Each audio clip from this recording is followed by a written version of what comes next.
I am so excited about this week's Christmas in July Stamp TV project because this is exactly the kind of Christmas card that I need to make. You can make this card in about 3 to 5 minutes, and if you use an assembly line method, you can make up to 20 of these in an hour. Let me show you the tools and products you're going to need to create this card. First, you're going to need some of the Gina K Designs Pure Luxury Heavy Base Weight White cardstock. And all you're going to do is cut these pieces of cardstock in half, and that's going to be your card. Then you're going to need some stamps, and all of our Christmas in July projects this month use the Blessed is the Season stamp set. And I'm using the Trio of Trees and one of the greetings from that set. Then I'm choosing to use 2 distress inks. Now you can mix and match and do any colors you want.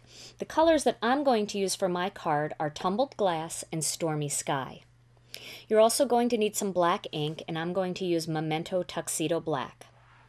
Then optional is to use either a gel pen or a glitter pen or a little bit of glitter, whatever you want to accent on top of your trees when you're done. I'm going to use a gel pen because I want to make my trees look like there's a little bit of snow on top of them.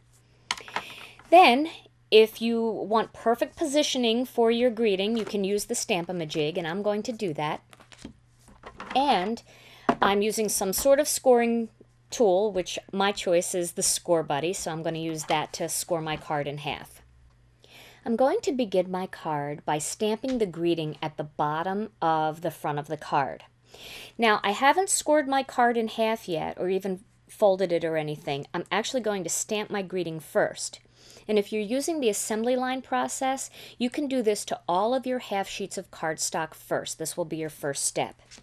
But I want to make sure that it's perfectly straight, so as you can see, I'm setting up my Stamp-A-Majig tool and imaging sheet, and I'm going to ink up the greeting using Memento Black ink and create my imaging sheet so that I can achieve perfect placement. So this is where I would like my greeting to go, right at the bottom in the center, and I'm going to reposition the tool like that and remove the sheet. Then I'm going to ink up the stamp again and stamp my greeting. And now I have my greeting exactly where I want it at the bottom of my card.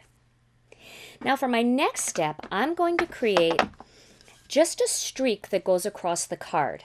But before I do that, I really need to know where the center of that card is and where the card's going to be folded. So I'm going to achieve that by scoring it with the Score Buddy. So I've placed my card into the corner of the Score Buddy, and I'm going to find that 4¼ inch mark, which is the one with that little star, and score the card. And because I'm using a heavy base weight cardstock, I always like to go down a second time to really make sure I have a good impression. And you can see I have a nice deep impression. I'm just going to fold that card in half. You can see how nice and smooth the Score Buddy makes that score line, so that even though this cardstock is 120-pound weight, there's no cracking at all. It's just perfect.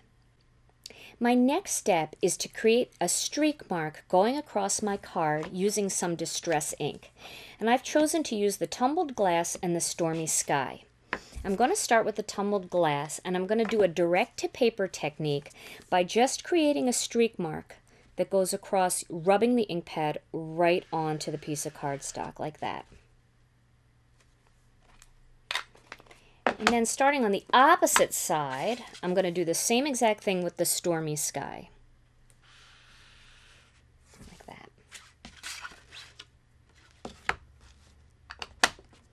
And now I'm going to give the distress ink just a little while to dry, because even though it's a dye ink, because it's a distress ink and it's made for blending, it will stay wet just a little bit longer.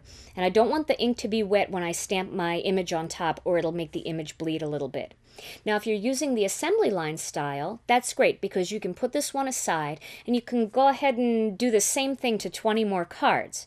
Then by the time you're finished the 20th card, you can go back to the first card, that ink will be dry, and you'll be ready to stamp your image.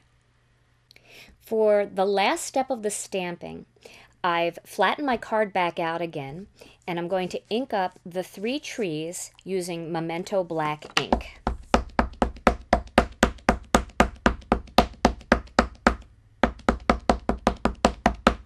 Okay. And now I'm going to stamp that right over that streaky line.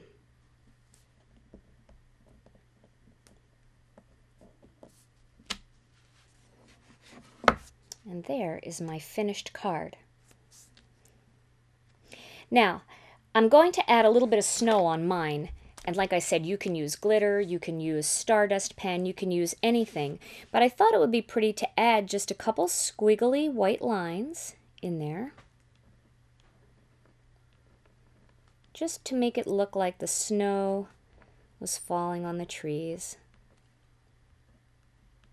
Very easy to do. You don't have to be an artist to do this. Just pretty much do a couple little squiggly lines across each branch.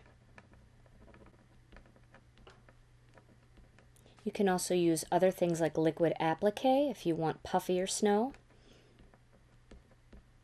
But this gel pen is just a nice little touch in there. A little bit on the mountains there. And there is my finished Clean and Simple card. This type of clean and simple Christmas card will help you get your cards finished fast so you can sit back, relax, and enjoy the holidays.